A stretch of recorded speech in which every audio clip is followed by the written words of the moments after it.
هذا الموضوع يناقش ربما دكتور غازي فيصل بعد الترحاب بك مرة أخرى. إذا ما تمسكنا بفرضية أن العراق يحاول أن يبقى على الحياد، وأمنا بنظرية خط الحرير التي تحاول إيران رسمه ما بين العراق مرورا طبعا ما بين طهران مرورا بالأراضي العراقية وصولا إلى حزب الله ومياه البحر المتوسط، افتتاح هذا المنفذ وله علاقة مباشرة بهذه المعادلة، هل سيبقي العراق في منطقة الحياد أم ربما يكون عرضة إلى عقوبات، إلى ملامة أمريكية، إلى ضغط أمريكي لإعادة إغلاق هذا المنفذ؟ شكرا دكتور زايد، وتحية لضيفيك الكريمين. أعتقد أن افتتاح المطار يشكل نقطة مهمة ومؤشر ذهاب باتجاه الاستقرار على صعيد العلاقات الإقليمية، خصوصا سوريا شكل مجال حيوي للعلاقات الاقتصادية مع العراق، ويحتاج العراق اليوم لتنويع علاقاته الاقتصادية والتجارية مع دول الجوار. أعتقد مسألة طريق الحرير أو معبر القائم، إيران كدولة جارة إذا ما استخدمت هذه الطرق للأغراض الاقتصادية التجارية التكنولوجية المدنية المواد الغذائية غيرها للمصالح المتبادلة بين إيران العراق سوريا لبنان، فهذه مسألة طبيعية جدا. لكن المحاذير أو التخوف هو من استخدام هذه الطرق الاستراتيجية من نقل صواريخ أسلحة أو أشخاص يرتبطون بميليشيات أو قوى عسكرية قد تتهم باستمرار أو تغذية العنف والإرهاب في سوريا أو حتى في العراق، وتقديم الدعم اللوجستي والعسكري لحزب الله في لبنان الذي يخضع للعقوبات. المشكلة اليوم كيف سيتم استخدام هذه الطرق الاستراتيجية وهذه المنافذ الحدودية في وقت تفرض الولايات المتحدة الأمريكية عقوبات صارمة على حزب الله، على قوى وشخصيات أيضا في سوريا وعلى العلاقات التجارية السورية.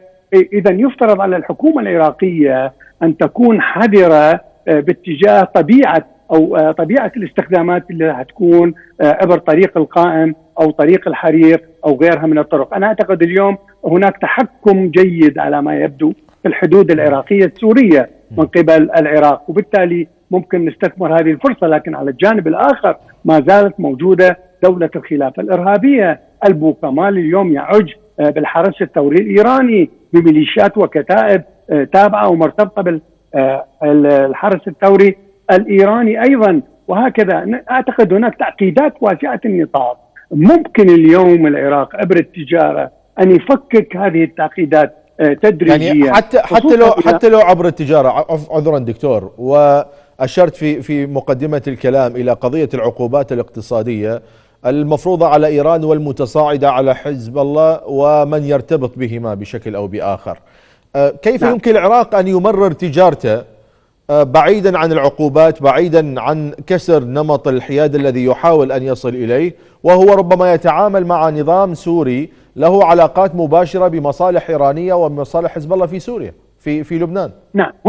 نعم هنا تكمن المشكلة، وهنا تكمن التعقيدات الواسعة. كيف يتجنب العراق عبر علاقاته التجارية أو استخدام هذه الطرق الاستراتيجية مع سوريا أو مع لبنان أو مع المنطقة عموما دون أن يقع تحت طائلة العقوبات الأمريكية؟ العقوبات الأمريكية واضحة جدا ضد مسؤولين ووزراء في لبنان وقيادات حزب الله ونصر الله في مجال البنوك التجارة. كل هذه الشكل معوقات في علاقات لبنان التجارية مع سوريا ومع العراق ومع إيران، وكذلك العقوبات الواسعة النطاق اليوم اللي تخضع لها إيران في المجال الاقتصادي والسياسي وعلى الأفراد والحرس الثوري الإرهابي، الحرس الثوري الإيراني اللي يعتبر منظمة إرهابية وغيرها من الشخصيات التي اعتبرت أيضا إرهابية. بالتالي هذا يرتب ضغط غير عادي أو مسؤوليات كبرى على الحكومة العراقية باتجاه الإشراف أو السيطرة أو الرقابة على طبيعة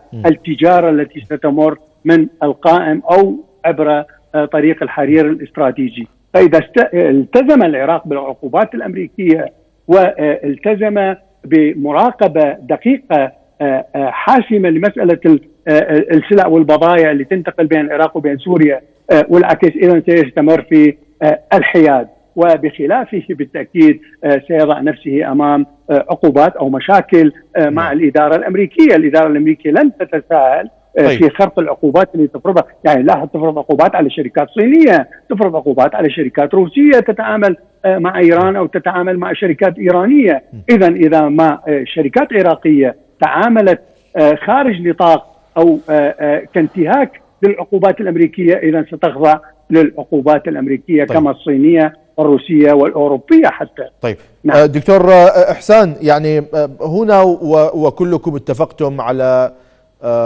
الحذر الذي يمر به الحياد العراقي في التعامل مع هذه الأزمة. طبعا يعني هذه أيضا قضية ربما تكون نسبية، قضية الحياد